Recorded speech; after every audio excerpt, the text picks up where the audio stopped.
shadow, mysterious character who aids the forces of law and order, is in reality Lamont Cranston, wealthy young man about town. As the shadow, Cranston is gifted with hypnotic power to cloud men's minds so that they cannot see him. Cranston's friend and companion, the lovely Margot Lane, is the only person who knows to whom the voice of the invisible shadow belongs.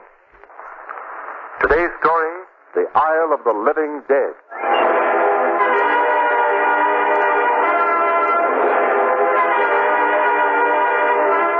Margot, Lamont, and Margot's aunt are on a cruise of the West Indies. It is early evening as their ship sails into the harbor of the little island of St. Jude. In spite of the thunderstorm that is in progress, Margot insists that they go ashore. Her aunt refuses. So only Lamont accompanies her as they walk down the ship's gangplank to a waiting loft. But Lamont, you told me yourself that these tropical storms never last long. But this is the rainy season, Margot. Oh. Look out. One more slip and you'll swim to St. Jude. Well, I don't see why they don't put escalators on these gangplanks. After all, they have them at the best department stores. But the best department stores don't float. Well, yeah. Let me help you into the launch. There we are. All right, pilot. Yes, sir. Cast off your line. Well, let's go into the pilot's cabin. Get out of this rain. All right. Go ahead, Margot. Thanks. That's it. Good evening. Kind of a rough night for you, isn't it, pilot? Maybe. Well, we'll get to shore all right, won't we? Maybe. Jolly fellow. Are you a native of St. Jude? Yes. Well, it certainly looks like a beautiful place. You think so? Well, yes. Hmm? You have been here before? No, we haven't. Then wait and see before you talk. You must be a big help to the Chamber of Commerce. What's wrong with the island, pilot? One half of island good. Other half belong to devil. What do you mean? Look through window. You see big hill over there? Oh, yes. I can just barely make it out. That plantation belonged to devil lady, Mrs. Nesbit. Devil lady? Yes. No one go near her place. Why not? You ever hear of zombies? Zombies? Zombies, Margot, are supposed to be dead men here in the tropics who walk about with no mind or soul. Native superstition. What about these zombies, pilot? Are there supposed to be zombies on the plantation? Well, answer me. Now talk to pilot when he steer boat. You must have read that on a streetcar someplace. Come on, Lamont, let's go out on deck. Yes. Yes, all right. What do you suppose he meant, Lamont? About the island? I don't know. Say, isn't that the young girl that played bridge with us on the boat? Where? That's sitting back there in the stern. Yes, of course. Betty Fulton.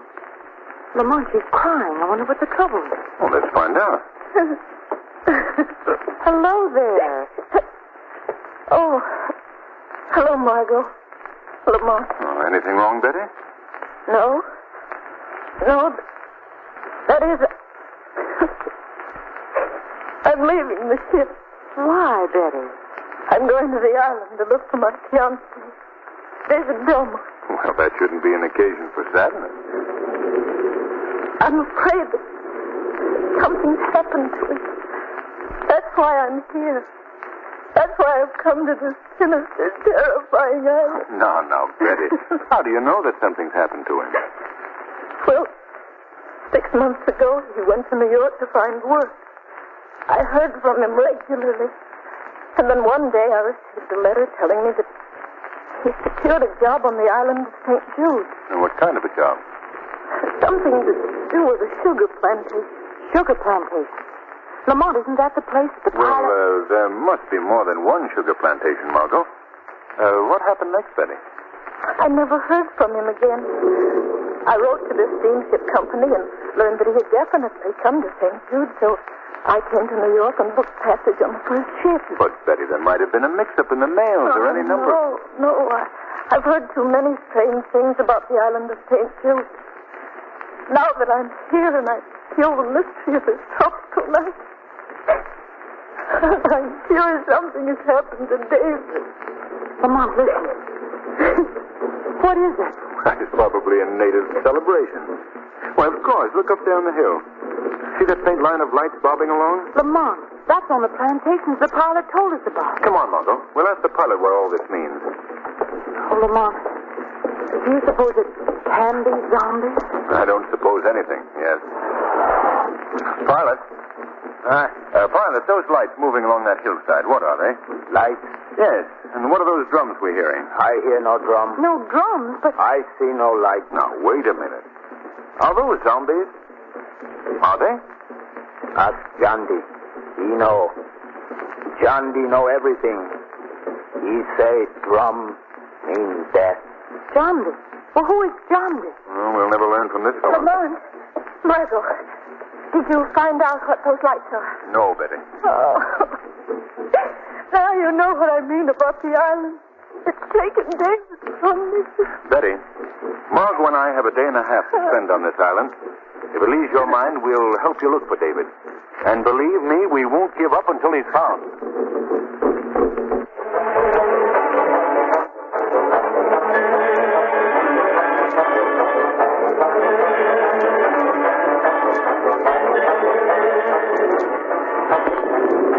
Lamont, perhaps we should have gotten one of the natives to guard us to the Nesbit plantation. I couldn't find anyone who'd take the job. All full of superstitious fear. Won't go near the Nesbit place. I even had trouble hiring these saddle horses to make this trip tonight. Is Mrs. Nesbit the only plantation on the island? No, Betty. There's one other. If we don't find David tonight, we'll visit there in the morning. Well, look. Look ahead there. Isn't that someone standing in the road? Yes. Perhaps he can tell us the way. Get up. Get up there. Come on, we'll talk to him. This little speed job I'm riding certainly must miss the old milk wagon. I say there. I wonder if you can help us. We're looking for the Nesbit plantation. Nesbit? Yes. Nesbit plantation? Yes, yes. Keep away! Hey, come back here. Come back. He ran into the underbrush. Did you see his face, Lamont?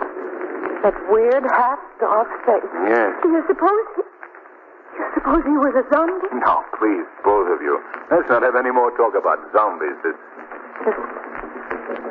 a drum. The same drum. Oh, David. David. Look, over there through the trees. There's a light. The Nesbit plantation. I hope so. Come on. Get up, boy. Come on. Lamont, Yes, Margot. while you were hiring the horses, I asked one of the natives about the zombies and the drums. Yes?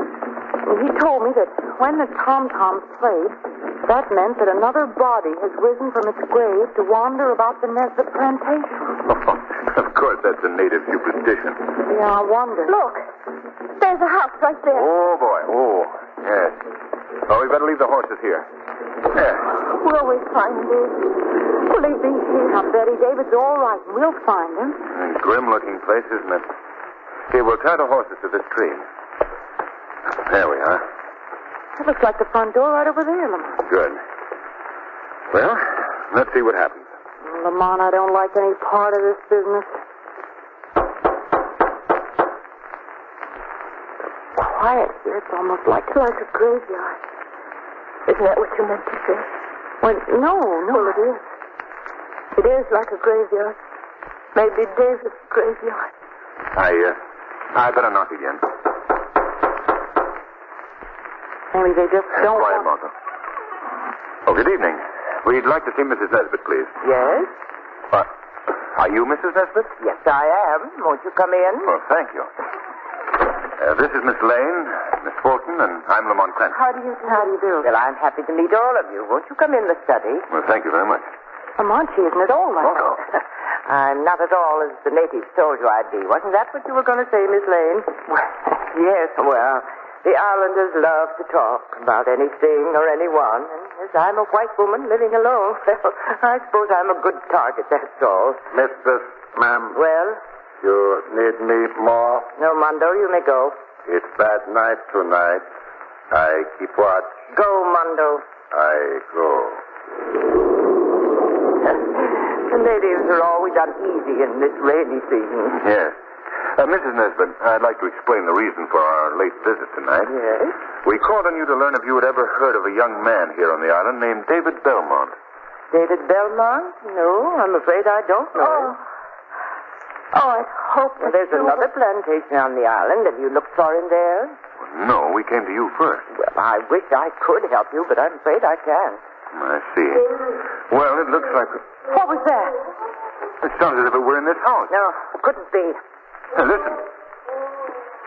That seems to come from under this room. Now, don't be alarmed. I'll find out what the disturbance is. Mondo? Mondo? Look! Over there at the window. Someone's looking in. That face it isn't the over. Quiet, you little fool. There's no one at the window. I beg your pardon. But look, all of you. Do you see anyone there? No, I don't. I know. I saw someone. I know I did. Now, Betty, don't, please. You call mistress, ma'am? What was that noise, Mondo? I find John D. outside. I chased him away. But what was the noise beneath the house? Noise? Beneath house? Yes, those moans. That was horses. Rain. Make them restless tonight. Oh, of course. I'd forgotten. In this rainy season, we put the horses in the cellar under this room. Mistress, ma'am, that the pen to horses? Yes. I'm afraid you must excuse me. Well, of course. We were leaving anyway. Sorry to disturb you, Mrs. Nesbit. Quite all right. Mistress, ma'am, that the pen to horses? Yes, Mondo. Good night, Miss Lane, Miss Fulton, Mr. Cranston. Good night, and thank you anyway for... Well, that's where I come from. That's known as the Bum's Rush. You almost pushed us out there, Sue. Lamont, did you hear that servant speak of John D? Yes? And the pilot on the boat spoke of John D, too. Yes, that's right. He said, ask John D. John D knows everything. Why do you think Mrs. Nesbit was so upset about the horses? Because they're most unusual animals, Betty. What do you mean, Lamont? Well, do you remember those moans we heard in the house? I don't see how I could forget them. Why do you ask? That was the first time, Margot, I'd ever heard a horse moan with the vocal cord of a human being.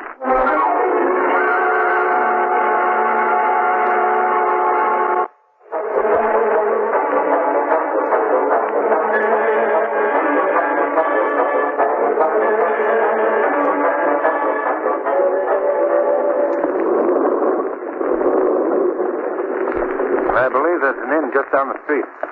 We can rest there before we go to the other plantation in the morning. Well, it's almost morning now, isn't it, Lamont? No, it's only 2 o'clock, Margot. I suppose it would be too much for us to go to that other plantation tonight. Well, it'd be quite a journey on a night like this. But I've got to know something about David soon. If David isn't at the other plantation, I'd like to pay another visit to our friend, Mrs. Nesbit. Why, Lamont? Oh, boy. Whoa. And we'll leave the horses here. Well, someone's awake at the local inn. Lamont, why do you want to go back to the Nesbit place? Well, for one thing, I'd like to learn more about those moans that came from her cellar. They did sound human. They were human, Margot. What about this man, John? The one who knows everything. I'd very much enjoy meeting him, Margot. Well, shall we go in? Coming, Betty? Yes. Well, nightlife on St. Jude. It seems to consist of one large bar and piano, 2 small tables, and some local barflies. At least we're out of the rain. I don't know whether I want coffee or a clothes wringer. Margot, I don't know how to thank you both for practically risking pneumonia just for my sake. Oh, that's all right, Betty. But here, let's not stand here and trip all over the floor. If we must make puddles, let's do it at the table. What's going on over there? I don't know. There seems to be a crowd gathered around someone at the end of the bar. Watch him do this one. Well, what are we waiting for? Come on, Betty. Look, Lamont. Center of attraction seems to be one of the natives. Yes.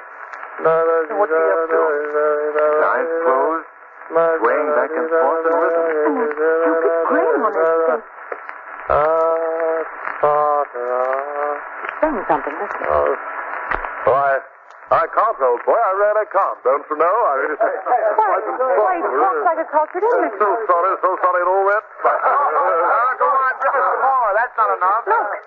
Look, he's holding out his hat and they're putting money. Money? More money? Right about... That's odd. Now he's talking in a native voice. And just a moment ago, he spoke like an Englishman. Let's find out about this. I beg your pardon, sir. Yes? Who is this man? Oh, just one of the natives. Yes, but his speech.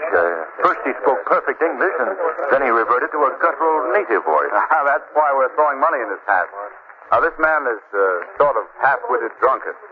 He's a character around these parts because he's been gifted with a remarkable talent for imitating any sound he hears. No, I see. I've been told of such cases. It's rather uncanny when you first hear it. Yes, I should say it is. Look, he's working up in another imitation. You see, he sings. Hey, I just stuck in here for a quick pick-me-up. Now, don't, for heaven's sake, tell my wife. He just impersonated Clancy, the storekeeper. It was perfect, too. Isn't he amazing, Lamont? Money for Jandy? Give him some money, Lamont. Let's see what happens. All right. Jandy, here's some money for you. Jandy, listen to me. Can you talk like Mrs. Nesbit, the plantation owner? Mrs. Nesbit? Mrs. Nesbit? Come on, Jandy. Lamont, he's closing his eyes. Swaying back and forth. I think he's going to talk. Listen closely to me, do you hear? It's Mrs. Nesbit's voice. Exactly. From this night on, you're my slave. You must obey me. You have your orders. Now do as I command. Lamont, who do you suppose she was talking to? Quiet, Margot. He hasn't finished. Yes, mistress. Yes, mistress, I do as you command. Oh, no. Lamont. Betty. Betty, what's the trouble, Betty? Young lady, there. Where is he? Where is he? Who, Betty? That man, Sunday. Why, he's... where did he go? He just ran out. No, find him. Well, what is it, Betty? Why do you want Jandy? Because that voice. That voice that answered Mrs. Nesbit was my fiance, Jason.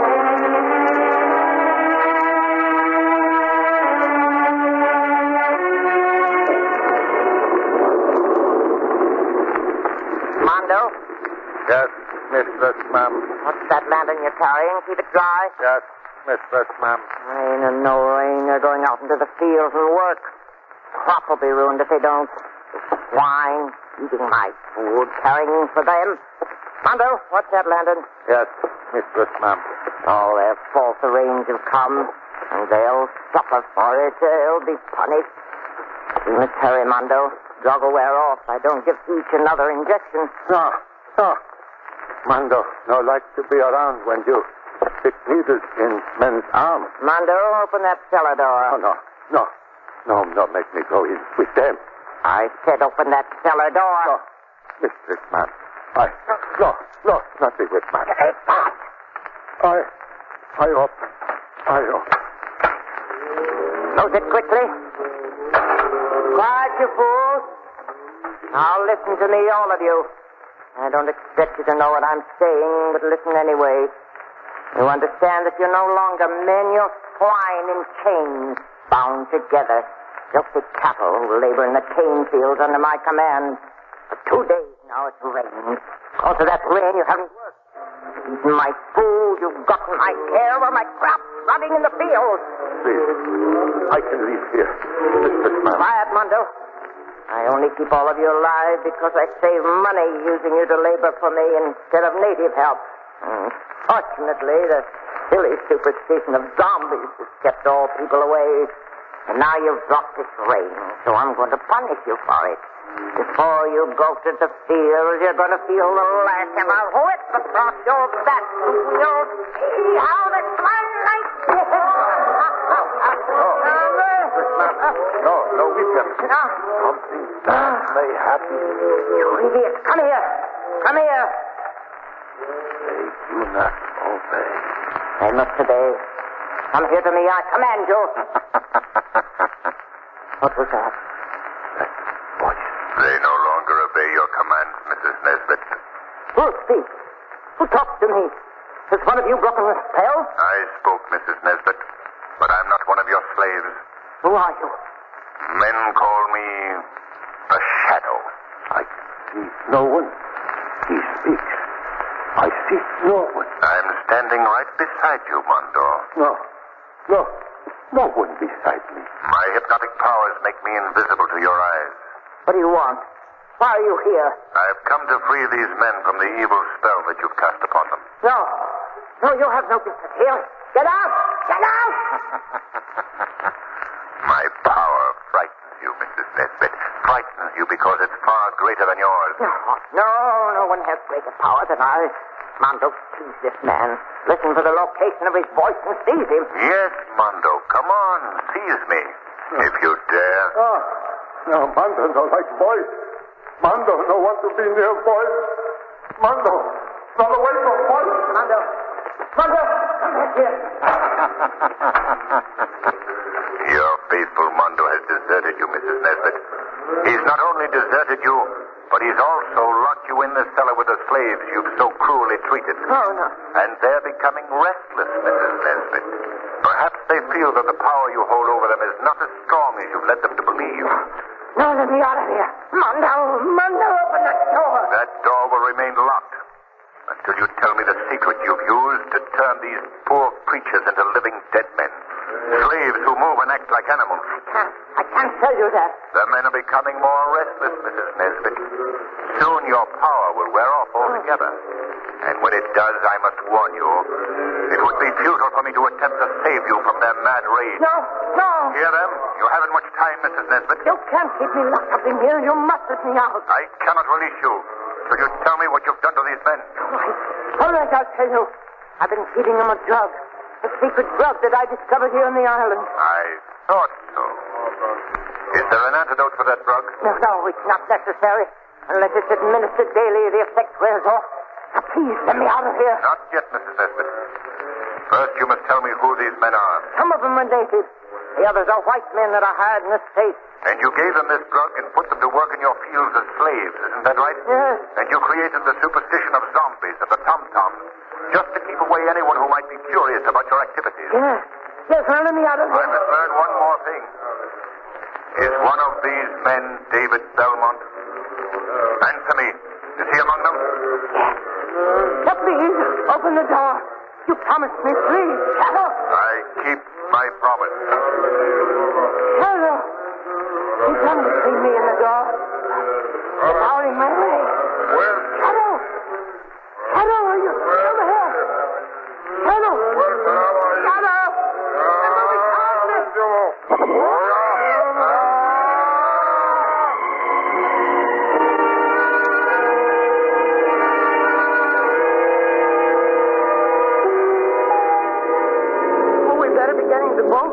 Yes.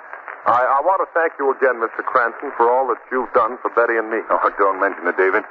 Goodbye, Betty. Goodbye. And remember, we'll see you soon in the States. All right, Betty. Bye-bye. Watch your step, Mark. I'm All right, getting into the launch. That's it. All aboard, sir. We're watch the ship now. Well, Lamont, I can't say that I'm sorry to be bidding farewell to the dreamy little isle of St. Jude. It wasn't dull, Margot. Oh, I'm glad that the authorities cleared the men of any responsibility for Mrs. Nesbit's death. Well, it was easy to prove that she died of shock. A shock induced by fear of the living dead men that she herself had created. Yes. Well, I've settled one point in my mind anyway. Oh? What's that?